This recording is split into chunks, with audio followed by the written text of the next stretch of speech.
Good morning, everybody. Today, we will study about statistical ensemble. I think you didn't listen the name of the ensemble.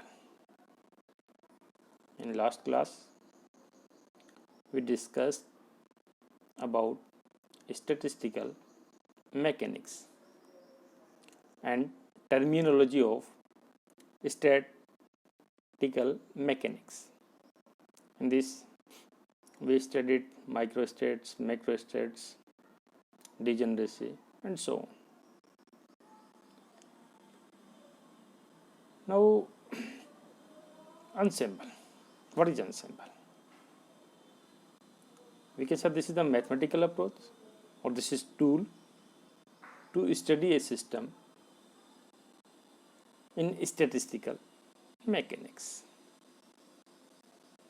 एक tool है, एक approach है जिसके द्वारा किसी system का अपन अध्ययन कर सकते हैं।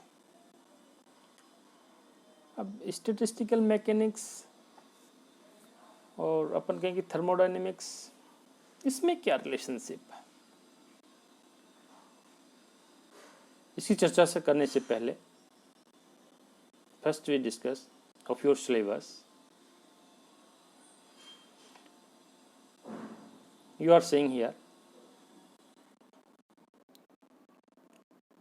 weightage of your paper is 100 marks, and this 30 marks of your internal assessment, or we can say the term test, and the 70 marks of the term and examination. Time period or duration of this paper is 1 hour, and your syllabus is divided into, you can say, the 4 units. First unit belongs to statistical mechanics. We can say the first and second both belongs to the statistical mechanics. In first unit, describe the ensembles. You are seeing here the different topics we will study here in many classes or many lectures. You are seeing second unit related to the partition functions. जब अपन इसका अध्ययन करेंगे तब different topics अपन लेंगे. You are seeing here the topics.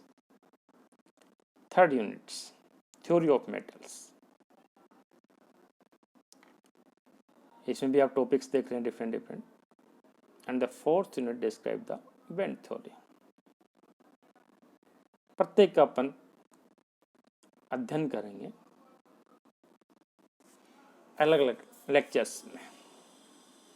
First we take the first unit, and this we are taking our topic is ensemble. ensemble क्या है? ये तो अपन कहें कि एक टेक्निक्स है, या अपन कहें कि ग्रुप ऑफ सिस्टम्स है. टेक्निक्स है, ग्रुप ऑफ सिस्टम है, इसको थोड़ा समझना होगा. अपन चर्चा कर रहे थे स्टैटिस्टिकल मैकेनिक्स और थर्मोडायनेमिक्स के. Thermodynamics determine the macroscopic property of system. किसी सिस्टम की स्थूल अवस्थाएं ज्ञात करते हैं. स्थूल अवस्थाएं जैसे अपन के temperature, volume, number of particle etcetera, बहुत सारी स्थूल प्रॉपर्टी. लेकिन वो स्थूल प्रॉपर्टी कैसे ज्ञात करें? कि कोई भी सिस्टम है उसमें नंबर ऑफ पार्टिकल्स रहते हैं. जब बड़ा सिस्टम रहे हैं तो उसको सिस्टम्स का समूह माना जाता है, बहुत सारे सिस्टम्स रहते हैं. तो उसका स्थूल रूप से उसका बिहेवियर कैसे ज्ञात करें? तो उसके लिए आवश्यकता पड़ी अपने को स्टैटिस्टिकल मैकेनिक्स की. यानी कि जो सिस्टम अपन मान रहे हैं, जो बहुत सारे सिस्टम से मिलकर बना है, या अपन कहीं बहुत सारे पार्टिकल से मिलकर बना है, तो फर्स्ट उन सभी पार्टिकल की प्रॉपर्टी ज्ञात करनी होगी। वो सभी पार्टिकल्स जिसको मैं कह रहा हूँ वो अपने पास का microscopical behaviour of the system, सूक्ष्म रूप से अपन सिस्टम का अध्ययन करें। और किसके द्वारा किया जाता है? स्टैटिस्टिकल मैकेनिक्स के द्वारा। तो स्टैटिस्टिकल मैकेनिक्स भी अपने पास एक मैथमेटिकल अप्रोच है जो कि थर्मोडायनेमिक्स में हेल्पफुल है। यानी कि जब किसी सिस्टम की मैक्रोस्कोपिक प्रॉपर्टी अपने को ज्ञात करनी होती है तो अपने को स्टैटिस्टिकल मैकेनिक्स की आवश्यकता होती है।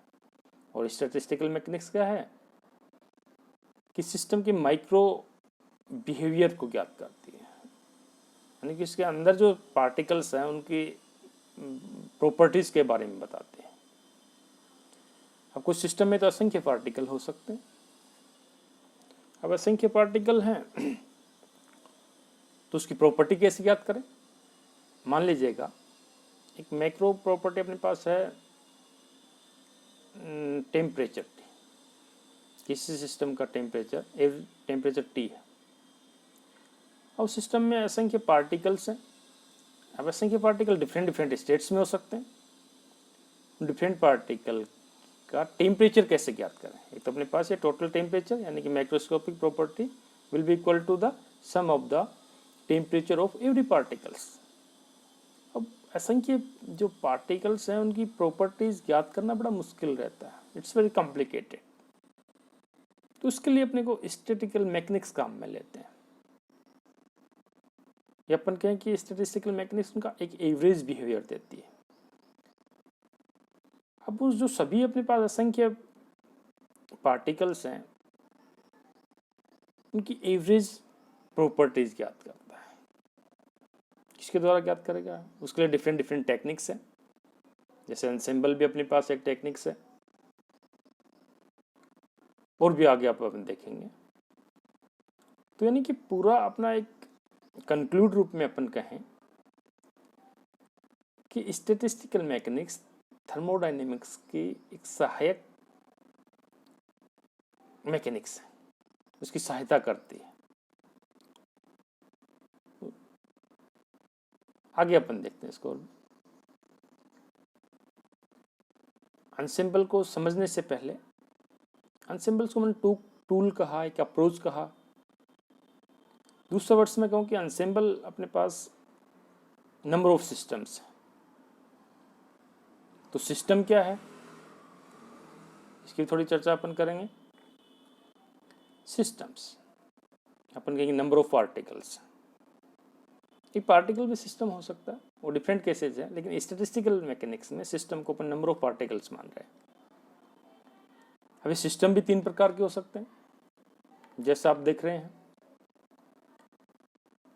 जिसमें पहला अपने पास है ओपन सिस्टम, दूसरा अपने पास है क्लोज सिस्टम, तीसरा अपने पास है आइसोलेटेड सिस्टम। ओपन सिस्टम जैसा आप देख रहे हैं, इसमें बाउंड्री कुछ खुली हुई है, ये अपन कहेंगे बाउंड्रीज है। एक अपने पास क्या है? बाउंड्रीज। ऊपर वाली बाउंड्रीज अपने पास खुली हुई है। यहाँ पे एरो का सिंबल देख रहे हैं, डबल एरो का सिंबल। डबल एरो का सिंबल रिप्रेजेंट करता है कि एक्सचेंज को रिप्रेजेंट कर रहा है। डबल एरो सिंबल, इस डबल एरो सिस्टम में ओपन सिस्टम में अपन देख रहे हैं मास लिखा हुआ, एनर्जी लिखी हुई है। कि ऐसा सिस्टम जिसमें मास और एनर्जी का एक्सचेंज हो, विनिमय हो। वो एक्सचेंज किसके साथ होगा? दूसरे सिस्टम के साथ या सराउंडिंग के साथ। इस प्रकार का सिस्टम है जो दूसरे सिस्टम या सराउंडिंग के साथ मास और एनर्जी का एक्सचेंज करता है, तो वह सिस्टम ओपन सिस्टम कहलाता है।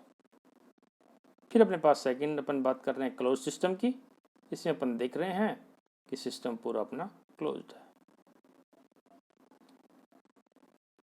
बाउंड्री अपने पास सील। लेकिन इसमें अपन कह सकते हैं कि ये बाउंड्री सील तो है, लेकिन कंडक्टिंग भी हो सकती है, नॉन कंडक्टिंग बाउंड्री भी हो सकती है।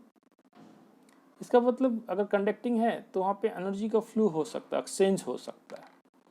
तो एनर्जी के लिए अपन ने डबल एरो लगा रखा है यहाँ पे, और मास के लिए अपने क्रॉस कर रखा है। मास यानी नंबर ऑफ पार्टिकल्स, कि मास का एक्सचेंज नहीं हो सकता, लेकिन एनर्जी का एक्सचेंज हो सकता है, जो कि क्लोज सिस्टम कर रहे हैं। थर्ड अपने पास है आइसोलेटेड सिस्टम। आइसोलेटेड सिस्टम विल्गी तंत्र जिसको अपन कहते हैं, इसे मास पे भी क्रॉस लगा रखा है, एनर्जी पे भी क्रॉस लगा रखा है। इसका मतलब ऐसा सिस्टम जिसमें न तो मास का एक्सचेंज हो, न ही एनर्जी का एक्सचेंज हो, वो अपने पास एक आइसोलेटेड सिस्टम होगा, विल्गी तंत्र होगा। अब आगे अपन इसको समझे सिस्टम कोई, ठीक है, 3 प्रकार के सिस्टम है। सिस्टम किसको लें? माना कि सिस्टम अपने पास एक वाटर सिस्टम है जो कि किसी बिकर में है, किसी पोर्ट में है। जो पोर्ट की जो बाउंड्रीज आपको दिख रही है, ये बाउंड्रीज अपने पास है, ये इसका स्टैंड है जो अपन देख रहे हैं, और ये अपने पास पिस्टन लगा हुआ है। सिस्टम वाटर है, अंदर वाला ये अपने पास सिस्टम है जिसमें अपने पास वाटर है। और चारों तरफ का जो अपने पास एरिया है, जो अपने पास बाउंड्रीज जिसको कर रहे हैं, स्टैंड कर रहे हैं, पिस्टन कर रहे हैं, वो इसकी सराउंडिंग्स है। और ये सिस्टम है, इसके पैरामीटर्स या प्रॉपर्टीज क्या हैं? इसके temperature, volume, number of particles, इसके पैरामीटर्स हैं। अब ये सिस्टम सराउंडिंग्स के साथ विनिमय करेगा या नहीं करेगा, ये डिपेंड इसके सराउंडिंग्स पे करेगा। सराउंडिंग्स में कोई दूसरा सिस्टम भी हो सकता है इसके अटैच में।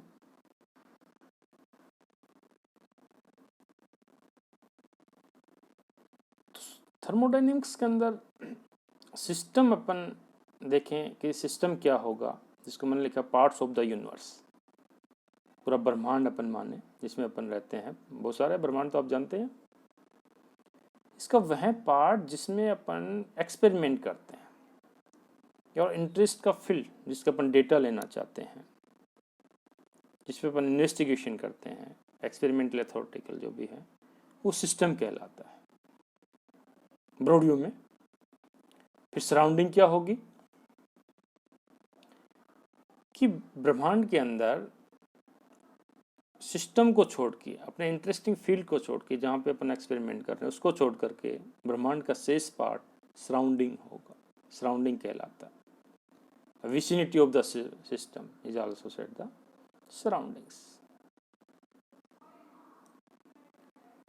और सिस्टम अपने पास कंप्रेशन या एक्सपेंशन हो सकता है ऊपर का, जैसे अपन ने एग्जांपल लिया P external, P I N अपन ने इधर सा रखे हैं, पी इनपुट, यहाँ पे P external pressure, external pressure, internal pressure. ये तो आपको पता है कि कंप्रेशन कब होगा, एक्सपेंशन क्या होगा। कंप्रेशन कब होगा? जब एक्सटर्नल प्रेशर इंटरनल प्रेशर से ज़्यादा हो। और एक्सपेंशन कब होगा? जब इंटरनल प्रेशर एक्सटर्नल प्रेशर से ज़्यादा हो। It's understand, you all know very well.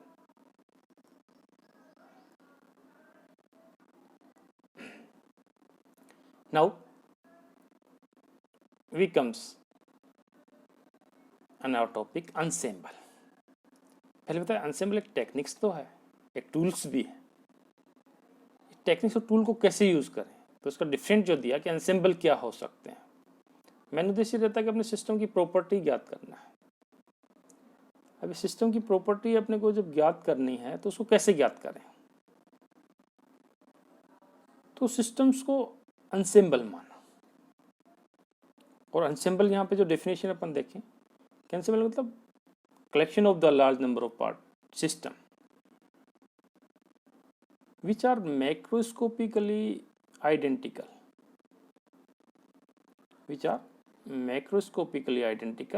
but microscopically different। अब सिस्टम को अपन अनसेंबल करें, उस सिस्टम के अंदर जो पार्टिकल्स या जो भी अपने पास है उसको सब सिस्टम, उसको सिस्टम करें, कलेक्शन ऑफ सिस्टम अनसेंबल हो गया। मैक्रोस्कोपिकल तो आइडेंटिकल होंगे। ब्रॉड व्यू में अपन कहें कि प्रॉपर्टी, अगर अपन कहें कि उसकी प्रॉपर्टीज कांस्टेंट टी या कांस्टेंट वी है, तो स्थूल प्रॉपर्टीज हो गई, पूरे सिस्टम की समान होगी। लेकिन माइक्रोस्कोपिकली अंदर जो अपन देख रहे हैं, जो डिफरेंट डिफरेंट स्टेट्स हैं, वो उसकी प्रॉपर्टीज अलग अलग हो सकती है। तो ये तो अपना अनसेंबल हो गया। सबसे पहले इसका अध्ययन जो गिब्स ने डेवलप किया स्टैटिस्टिकल मैकेनिक्स, उसी टाइम उन्हें एंसेंबल के बारे में बताया और ये माना कि ये अपने पास एक वर्चुअल सिस्टम होता, काल्पनिक रूप से रहता है कि अपन सिस्टम के अंदर सब सिस्टम मान रहे हैं और सिस्टम को अपन एंसेंबल करें सिस्टम का अध्ययन करने के लिए, उस सिस्टम की मैक्रो प्रॉपर्टी जानने के लिए, थर्मोडायनेमिक प्रॉपर्टी जानने के लिए सिस्टम का जो कलेक्शन है उसको अपन एंसेंबल्स कह रहे हैं। एक वर्चुअल रूप से अपन कह सकते हैं। दूसरा यहाँ पे लिखा कि large mental copy of the original system, उसकी रेप्लिकाज होती है, फोटोकॉपीज होती है। ये बहुत सारे सिस्टम्स ले लिया समान रूप से, मैक्रोस्कोपिकली यानी कि सेम अपने पास प्रॉपर्टीज है उसकी स्थूल प्रॉपर्टीज, अंदर जो अपने पास सूक्ष्म जो प्रॉपर्टीज है वो डिफरेंट हो सकती है। एंसेंबल के द्वारा उसका प्रोबेबिलिटी डिस्ट्रीब्यूशन भी अपन ज्ञात करते हैं सिस्टम्स का। अब इस पे थोड़ा सा अपन देखें, time average quantity is equal to ensembled average behaviour, this is the thing, same things. कोई सिस्टम है, उस सिस्टम का भी अपन कह रहे हैं कि एंसेंबल है। जब एंसेंबल मान रहे हैं तो सिस्टम के अंदर सब सिस्टम्स हैं, यानी कि बहुत सारे सिस्टम से मिलकर एंसेंबल बना हुआ है। तो ओनली उसको अपन सिस्टम करें तो नंबर ऑफ पार्टिकल्स हैं। कॉम्प्लिकेटेड जो अपने पास उसकी प्रॉपर्टीज अपन स्टैटिस्टिकल मैकेनिक्स अपन याद करते हैं तो उसको एंसेंबल अपन मानते हैं। अब माइक्रोस्कोपिकली उसकी प्रॉपर्टी का टाइम डिपेंडेंट है तो उस प्रॉपर्टी का अपन टाइम एवरेज लेते हैं, फिर उसी सिस्टम को अपन एंसेंबल मानते हैं, उसको सब सिस्टम में डिवाइड करते हैं, ये मानते हैं कि वो एंसेंबल अपने पास बहुत सारे सिस्टम से मिलकर बना होता है। माइक्रोस्कोपिकली उसकी प्रॉपर्टीज देखते हैं और उन माइक्रोस्कोपिक प्रॉपर्टी जो असंख्य होती है उसका एवरेज बिहेवियर ले लेते हैं। इसको अपन कैसे समझे, माना कि कोई सिस्टम है जिसमें नंबर ऑफ सब सिस्टम्स हैं, पार्टिकल्स हैं, जिसका टेम्परेचर डिफरेंट है, असंख्य है अपने पास, तो अपन उसका टोटल डिस्क्रिप्शन करने के लिए अपन मानते हैं कि उसका टेम्परेचर अपने पास T है, इसको एवरेज बिहेवियर अपन कह रहे हैं। तो एंसेंबल का एवरेज बिहेवियर, या अपन कहें कि उस सिस्टम की टाइम डिपेंडेंट प्रॉपर्टी का अपन एवरेज ले, उसके बराबर होगा। स्टैटिस्टिकल मैकेनिक्स में एंसेंबल्स 3 प्रकार के होते हैं, या अपन कहें कि there are the 3 ways to study a system in statistical mechanics. क्यों अपन ये कह रहे हैं कि नंबर ऑफ सिस्टम से मिलकर एंसेंबल बना हुआ है। दूसरा अपन ये भी कह रहे हैं कि एंसेंबल अपने पास एक टूल्स हैं या अप्रोच है जिसके द्वारा अपन सिस्टम का अध्ययन करते हैं। तो इस प्रकार से 3 प्रकार के एंसेंबल्स को मान सकते हैं, या 3 प्रकार के एंसेंबल होते हैं स्टैटिस्टिकल मैकेनिक्स में। कौन कौन से, जैसे आप देख रहे हैं, माइक्रो कैनोनिकल एंसेंबल यहाँ पे, दूसरा कैनोनिकल एंसेंबल, थर्ड अपने पास है ग्रांड कैनोनिकल एंसेंबल। साथ में यहाँ ब्रैकेट में NVE दिया हुआ है, NVT, यहाँ पे TV म्यू, ये अपने पास इसकी मैक्रो प्रॉपर्टीज है मैक्रोस्कोपिकली, और ये अपने पास क्या है, ये सेम रहती है पूरे एंसेंबल में। N यहाँ पे नंबर ऑफ पार्टिकल है, V वॉल्यूम है, ये अपने पास एनर्जी है। तो स्थूल प्रॉपर्टी जो मैक्रो प्रॉपर्टी की अपन बात कर रहे हैं वो एंसेंबल में अपने पास समान रहेगी।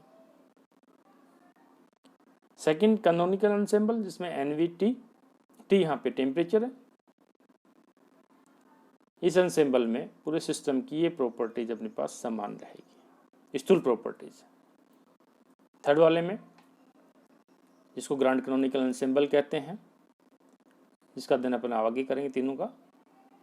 इसके जो अपन दिखा रहा टी वी म्यू, म्यू अपने पास है chemical potential, T temperature, V volume, तो ये आइडेंटिकल रहते हैं। मैक्रोस्कोपिकल प्रॉपर्टी जो अपने पास है आइडेंटिकल रहते हैं, इसकी डेफिनेशन में देखा।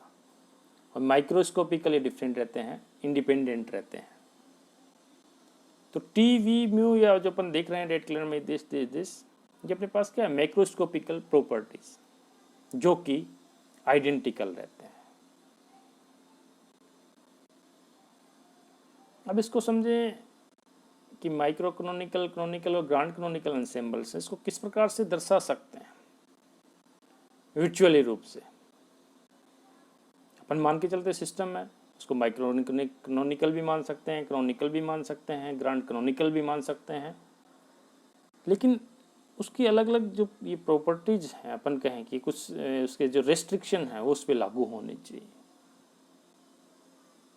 फर्स्ट वाले में जो अपन कह रहे हैं जो कि कैनोनिकल एंसेम्बल है, जिसमें ये जो देख रहे हैं अपन इमेजिनेशन टाइप वाल्स हैं, ये अपने पास क्या वाल्स है, ये अपने पास क्या सिस्टम 1 2 3 4, 1 2 3 4, इसी प्रकार से इसमें 1 2 3 4, ये अपने पास क्या होते हैं सिस्टम, जैसे सिस्टम ये अपने पास वाल्स हैं, पूरा 3 डायमेंशनल रूप से अपन दर्शाया है इसको। एनवी जिसका जिक्र अपन ने भी किया, ये अपने पास माइक्रो कैनोनिकल एंसेम्बल है, ये अपने पास कैनोनिकल एंसेम्बल है, ये अपने पास ग्रांड कैनोनिकल एंसेम्बल है। नीचे मैं दर्शा रहा हूँ कि कलेक्शन ऑफ सिस्टम्स है। कलेक्शन ऑफ सिस्टम माने कि अपने पास ये पहला सिस्टम, दूसरा, तीसरा, चौथा, पांचवा, 6, 7 and so on, dotted dotted अनंत। यहाँ भी अपने पास क्या है डॉटेड डॉटेड। इसको थोड़ा सा अपन और क्लियर करें कि अपने पास ये जो सिस्टम है ये अपने पास असंख्य सिस्टम्स हैं, डॉट डॉट डॉट डॉट, इस प्रकार से डॉट डॉट डॉट। ये सिस्टम है first, second, third, fourth and so on, dot dot यानी कि बहुत सारा सिस्टम है, इसमें असंख्य सिस्टम्स हैं। और ये पूरा अपने पास क्या बनता है, ये पूरा अपने पास क्या बना एंसेम्बल्स। ये जो ब्रेक अपने पास स्क्वायर जैसा रखें, ये स्क्वायर इसको रिप्रेजेंट कर रहे हैं, ये स्क्वायर इसको रिप्रेजेंट कर रहे हैं, ये स्क्वायर इसको रिप्रेजेंट कर रहे हैं। अब इसकी मैक्रो प्रॉपर्टीज अपन देख रहे हैं, आगे अपन इसका अध्ययन करते हैं। अलग अलग अपन इसकी प्रॉपर्टीज का अध्ययन करते हैं। फर्स्ट जो अपन ने लिया, जो अपन कहें कि माइक्रो कैनोनिकल एंसेम्बल है, दूसरा अपने पास कैनोनिकल एंसेम्बल, तीसरा अपने पास है grand canonical ensemble. Micro canonical ensemble में एनवीई यानी कि नंबर ऑफ पार्टिकल्स, वॉल्यूम और एनर्जी आइडेंटिकल रहते हैं। अभी आइडेंटिकल रहते हैं इसका मतलब जो अपन वाल मान के चल रहे हैं सिस्टम के मध्य में, बीच में, इम्परमिएबल होगी, इनपेनिट्रेबल होगी कि पार्टिकल नहीं जा सकते। दूसरा रिजिड होगी, रिजिड होगी यानी कि वॉल्यूम कांस्टेंट है। तीसरा एनर्जी का एक्सचेंज भी नहीं होता इसमें, तो इसका मतलब एनर्जी एक्सचेंज नहीं होगी तो वाल जो अपने पास है नॉन कंडक्टिंग होगी। और दूसरा इसको अपन कहते हैं एडियाबाइटिक टाइप होगी। एडियाबाइटिक इसमें एनर्जी का एक्सचेंज नहीं होता, नॉन कंडक्टिंग होगी। लेकिन कैनोनिकल एंसेम्बल में जिसकी जो प्रॉपर्टीज अपन देख के चल रहे हैं, जिसमें एनवीटी है number of particles, V volume, T temperature, ये मैक्रो प्रॉपर्टी सेम रहती है सिस्टम की। मैक्रो प्रॉपर्टी जब अपने पास सेम है तो वाल्स अपने पास क्या होगी कि वॉल्यूम सेम है, वॉल्यूम सेम है इसका मतलब वाल्स रिजिड होगी। फिर नंबर ऑफ पार्टिकल्स भी सेम रहते हैं, पार्टिकल भेद के इसको बाहर नहीं जा सकते, इम्पेनेट्रेबल होगी वाल। टी टेम्परेचर कांस्टेंट होगा, नियत रहेगा, सिस्टम के साथ जब थर्मल कांटेक्ट में रहेगा। हीट रिजर्वर अपन कहें कि हीट रिजर्वर क्या होता है, थर्मल कांटेक्ट क्या होते हैं, एक सिस्टम है और सिस्टम को अपन हीट रिजर्वर के कांटेक्ट में रख दिया, उसको थर्मली कांटेक्ट कर दिया, या अपन के उसको इक्विलिब्रियम स्टेट में लेके आए। हीट रिजर्वर यानी कि उसकी कैपेसिटी इन्फिनिटी रहती है, उसमें से कुछ एनर्जी दे दें या ले लें, टेम्परेचर लें या दे, या पार्टिकल्स ले या दे, तो उसके ऊपर कोई इफेक्ट नहीं पड़ता, रिजर्वर कह रहे हैं। तो उसमें अपन कहें कि थर्मल कांटेक्ट जो हीट रिजर्वर के साथ रहता है, एनर्जी का एक्सचेंज हो सकता है। तो उसमें जो वाल अपने पास हैं वो वाल्स कंडक्टिंग होगी तथा इसको डाइथर्मली की भी अपन कह सकते हैं। कंडक्टिंग होगी तो अपने पास टेम्परेचर आगे होगा, आगे पीछे होगा, या अपन कहेंगे एक्सचेंज होगा। तीसरा जो अपन ग्राउंड कैनोनिकल एनसेम्बल जो ले रहे हैं, जिसमें अपन देख रहे हैं वी टी म्यू। अब ये वी का तो volume, T temperature, mu chemical potential. आपके दिमाग में क्वेश्चन आ रहा होगा कि केमिकल पोटेंशियल क्या है, रासायनिक विभव अपने पास क्या है। तो रासायनिक विभव अपन जो चर्चा करें कि जब केमिकल रिएक्शन जब होती है तो जितनी एनर्जी निकलती है, रिलीज होती है, उसको अपन केमिकल पोटेंशियल कहते हैं, एनर्जी की फॉर्म में। जहाँ पे भी केमिकल पोटेंशियल अगर अपने पास आ गया, इसका मतलब उसमें पार्टिकल का एक्सचेंज होगा, यानी कि पार्टिकल समय के रेस्पेक्ट में चेंज होगी। कहीं भी आप देख लेना, और पार्टिकल जब अपने पास एक्सचेंज होंगे, कम या ज़्यादा होंगे, समय के रेस्पेक्ट में परिवर्तित होंगे, उस समय इस केमिकल पोटेंशियल का मान कांस्टेंट होता है। यानी केमिकल पोटेंशियल तो है और वो भी कांस्टेंट होगा, एक कांस्टेंट होगा। रिलीज अपने पास एक ऊर्जा रिलीज हो रही है, इसका मतलब ऊर्जा पार्टिकल में चेंजेस कर रही है, अपने पास पार्टिकल में एक्सचेंज करते हैं। तो ये जो अपन कहें कि ये प्रॉपर्टीज, इसमें केमिकल पोटेंशियल कांस्टेंट होगा, लेकिन पार्टिकल इसमें क्या है, एक्सचेंज कर सकते हैं, पार्टिकल एक्सचेंज कर सकते हैं। तो उसकी जो वाल्स की जो अपन चर्चा कर रहे हैं, वाल्स इसमें पेनिट्रेबल हो सकती है, वाल्स अपने पास पेनिट्रेबल हो सकती है, क्योंकि पार्टिकल का एक्सचेंज है, केमिकल पोटेंशियल है। जहाँ केमिकल पोटेंशियल होता है और वो भी अगर कांस्टेंट रहता है तो अपन के पार्टिकल का एक्सचेंज होगा। वॉल्यूम फिक्स है, वॉल्यूम फिक्स है तो वाल अपने पास क्या है, रिजिडी होगी।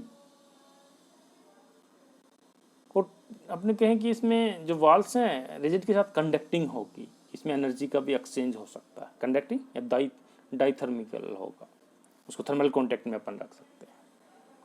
तो इम्पोर्टेंट है किसी एंसेम्बल्स को समझने के लिए कि उस सिस्टम को अपन ही मानेंगे कि सिस्टम का अध्ययन करना है, तो उसको अपन माइक्रो कैनोनिकल एंसेम्बल भी मान सकते हैं, उसको कैनोनिकल एंसेम्बल भी मान सकते हैं, उसको ग्रांड कैनोनिकल एंसेम्बल्स भी मान सकते हैं। क्यों? उस सिस्टम का अध्ययन कर रहे हैं, उस सिस्टम की प्रॉपर्टीज़ ज्ञात कर रहे हैं, उस सिस्टम की माइक्रो प्रॉपर्टीज़ ज्ञात कर रहे हैं, माइक्रो स्टेट्स ज्ञात कर रहे हैं, और उस माइक्रो स्टेट्स के द्वारा मैक्रो स्टेट्स अपन ज्ञात करेंगे। और मैक्रो स्टेट्स यहाँ पे आती है थर्मोडाइनमिकल, माइक्रो स्टेट्स यहाँ पे आती है स्टैटिस्टिकल मैकेनिक्स। तो अपन तो स्टैटिस्टिकल मैकेनिक्स की अपन चर्चा कर रहे हैं। स्टैटिस्टिकल मैकेनिक्स को मैं शॉर्ट में स्टेट मैकेनिक्स भी अपन बोल सकते हैं, कि स्टेट मैकेनिक्स एक मैथमेटिकल टूल होगा, जो पहले चर्चा कर चुके हैं। अनसेम्बल टेक्निक्स भी कह सकते हैं, टूल्स भी कह सकते हैं। और यहाँ इसके डेफिनेशन में अपन कहें कि इसको किस प्रकार से इम्प्लाई करते हैं, अपन मान रहे हैं कि अनसेम्बल का मतलब नंबर ऑफ सिस्टम्स है।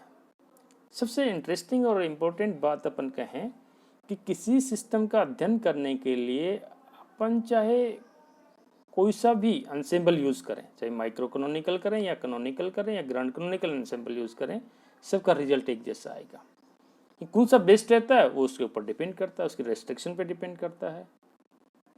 आगे अपन देखें, इसी में अपन सेकंड पॉइंट लें, जब इसकी वाल अपने पास जो कह रहे हैं कि वाल इम्पेनिट्रेबल है, रिजिड है, नॉन कंडक्टिंग है, तो इसका मतलब उसमें न तो एक्सचेंज ऑफ एनर्जी होगी, नहीं उसमें अपन कहें कि मैटर का एक्सचेंज होगा। मैटर मतलब नंबर ऑफ पार्टिकल्स।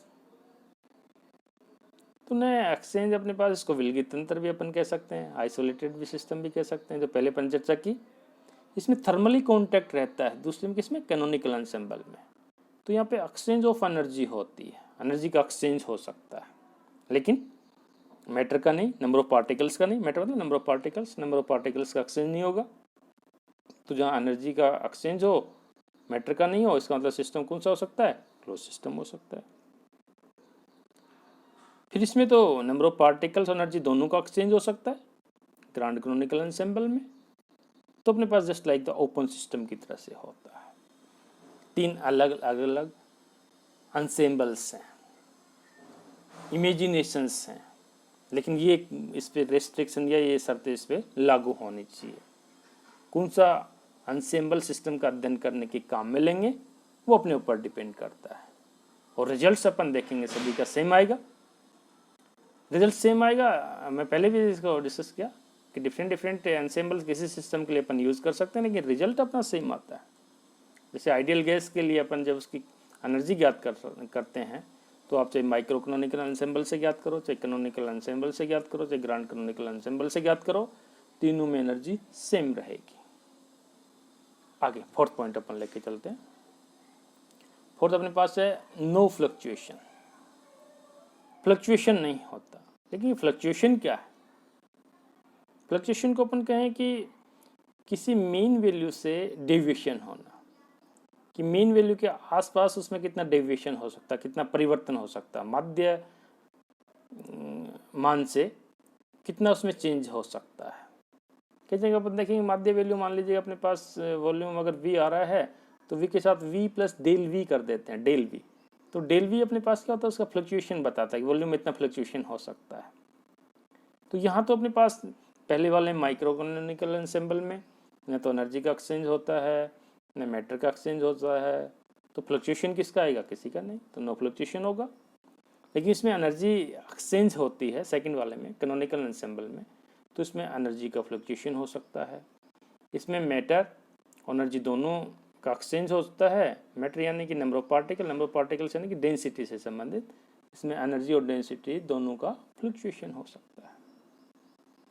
फिर फिफ्थ नंबर पे आते हैं लीडिंग थर्मोडाइनेमिकल वेरिएबल, कि उष्मागतिकी को बढ़ाने वाले वेरिएबल्स। अब उष्मागतिकी क्या है कि हीट और एनर्जी से संबंधित है, या उसकी जो पैरामीटर्स है वो अपन ज्ञात करते हैं। जैसे एंट्रोपी कहें अपन S, volume, temperature, pressure, specific heat. So ये जो पैरामीटर्स अपन ज्ञात करते हैं थर्मोडाइनेमिकल पैरामीटर्स होते हैं, वही अपने पास, उसी से अपन थर्मोडाइनमिक्स का अध्ययन करते हैं। तो लीडिंग पैरामीटर्स यानी कि वो ऐसा एक पैरामीटर कि एक जब अपने हाथ में लग जाए तो उससे थर्मोडाइनमिक्स की सभी इंफॉर्मेशंस प्राप्त कर सकें, इसलिए इसको लीडिंग पैरामीटर अपन कह सकते हैं, वेरिएबल्स कह सकते हैं। तो माइक्रो कैनोनिकल एंसेंबल में लीडिंग पैरामीटर अपने पास है entropy. You are seeing here entropy S is equal to K L N omega. K आप जानते हो बोल्ट्जमैन कांस्टेंट, एल एन जिसको लोग अपन ले रहे हैं, ओमेगा। ओमेगा अपने पास क्या है? ओमेगा इसको अपन माइक्रो स्टेट भी कह सकते हैं, माइक्रो स्टेट। इसको थर्मोडाइनेमिकल प्रोबेबिलिटी भी अपन कहते हैं, थर्मोडाइनेमिकल प्रोबेबिलिटी, इसको ओमेगा से रिप्रेजेंट करते हैं, यानी कि number of distribution ways. Simple से अपन इसको माइक्रो स्टेट्स अपन मान के चलते हैं। और ये माइक्रो स्टेट्स यानी कि स्टैटिस्टिकल मैकेनिक्स है, और एस यानी कि अपने पास एंट्रोपी थर्मोडाइनमिक्स है। तो थर्मोडाइनमिक्स स्टैटिस्टिकल से थर्मोडाइनमिक्स अपन ज्ञात कर रहे हैं। Interesting. S is equal to K L N omega. Omega micro states, S entropy जिसको कह रहा हूँ macro state. Macro state means thermodynamics, micro state means statistical mechanics. Second number जो कैनोनिकल एंसेंबल है, इसमें लीडिंग पैरामीटर या leading variable A है। A जिसको हेल्महोल्ट्ज़ फ्री एनर्जी कहते हैं, एफ से भी रिप्रेजेंट की जाती है, F is equal to Helmholtz free energy. अब इस ए इज इक्वल टू क्या होता है, आप मान लीजिए क्लियर रूप से देख नहीं देख पा रहे हैं। एस इज इक्वल टू मैं कहूँ कि minus K T L N Q. के तो बोल्ट्जमैन कांस्टेंट, माइनस सिंबल आता है, टी टेम्परेचर, एल एन है क्यू जिसको अपन पार्टीशन फंक्शन कर रहे हैं। पार्टीशन फंक्शन क्या है, इसका अध्ययन अपन आगे करेंगे, इसी चर्चा करेंगे। अभी तो आप ये मानो। Third number grand canonical ensemble, इसमें लीडिंग पैरामीटर वेरिएबल अपने पास है फाई। फाई क्या है पास? ग्रांड पोटेंशियल, गिब्स पोटेंशियल भी इसको कहते हैं। Phi is equal to U minus T S minus mu है। म्यू यहाँ पे केमिकल पोटेंशियल है, म्यू अपने पास इंटरनल एनर्जी होती है, ये अपने पास कहें कि थर्मोडाइनमिकल पैरामीटर्स हैं। Phi is equal to minus K T L N Z, minus K T L N Z. Z यहाँ पे पार्टीशन फंक्शन ही है, जिसको ग्रांड पार्टीशन फंक्शन कहते हैं। अब की जगह क्यू की जगह अपन कहें क्यू वन आता है, जेड की जगह जेड वन आता है, जेड एन आता है, या ओमेगा जो अपन कह रहे हैं ओमेगा वन आता है या ओमेगा एन आता है। तो वन और एन वहाँ पे क्या रिप्रेजेंट करता है? नंबर ऑफ सिस्टम को, नंबर ऑफ पार्टिकल्स को रिप्रेजेंट करता है। लास्ट अपन ले रहे हैं 6 number, density of phase space. दोनों ही वर्ड अपने पास काफ़ी इंटरेस्टिंग है, डेंसिटी और फेज स्पेस। फेज स्पेस क्या है इसकी चर्चा तो अपन नेक्स्ट जो टॉपिक होगा उसमें अपन लेके चलेंगे, पूरी क्लास ही होगी इसकी। तो फेज स्पेस जिसको मैं क्यू पी स्पेस कहता हूँ, Q P space, Q P space. Q यानी कि पोजीशन है, क्लासिकल मैकेनिक्स में पढ़ा होगा, पी यानी कि मोमेंट है, रो डेंसिटी है, इज इक्वल टू कॉन्स्टेंट। इसमें तो क्या है कि न तो नंबर ऑफ पार्टिकल चेंज हो रहा, ना एनर्जी चेंज हो रही, कोई इफेक्ट नहीं पड़ेगा। जो डेंसिटी अपन ज्ञात कर रहे हैं फेज स्पेस में वो अपने पास कांस्टेंट होगी। यहाँ पे जो डेंसिटी अपने पास है, डेंसिटी इज प्रोपोर्शनल, बीच का जो सिंबल दिख रहा है अल्फा, ये एक प्रोपोर्शनल साइन है, इज इक्वल टू ई की पावर माइनस बीटा ई। ई जो एनर्जी है हैमिल्टोनियन भी आता है, जिसका फंक्शन है क्यू और पी का, पोजिशन और मोमेंटा का। Beta, beta is equal to होता है अपने पास, beta is equal to 1/kT। आप सभी को मालूम है तो 1/kT। इसी प्रकार से ग्रांड कैनोनिकल एंसेंबल में जो अपने पास डेंसिटी फंक्शन है इज प्रोपोर्शनल टू ई की power minus beta E minus alpha N. Beta तो वही अपने पास है 1/kT, अल्फा, अल्फा अपने पास क्या होगा माइनस μ/kT। म्यू अपने पास क्या रहेगा केमिकल पोटेंशियल। इसकी चर्चा जो अपन आगे करेंगे, फिर इसको अपन लेके चलेंगे। अभी तक तो इतना काफ़ी है। सबसे पहले आपको ये समझना पड़ेगा कि आज जो अपन ने अध्ययन किया कि एंसेंबल एक टेक्निक से, एक टूल्स है जिसके द्वारा सिस्टम को अपन अध्ययन करते हैं, उस सिस्टम को ही अपन अनसेंबल मानते हैं। और ये कह रहे हैं कि अनसेंबल नंबर ऑफ सिस्टम्स है। ये तो एक अपने पास टेक्निक्स है किसी सिस्टम की अध्ययन करने के लिए। और कोई भी सिस्टम है उसको अपन माइक्रो कैनोनिकल भी मान सकते हैं, कैनोनिकल भी मान सकते हैं, ग्रांड कैनोनिकल भी मान सकते हैं। सिस्टम में भी the studied by the different ensemble, but all over result remain the same. उनका रिजल्ट जो अपने पास आता है वो सेम आता है, लेकिन सुविधा के लिए कौन सा अपने को एंसेंबल लेना है वो अपन इसके हिसाब से मान सकते हैं, अपनी सुविधा के अनुसार इसको मान सकते हैं। Thank you.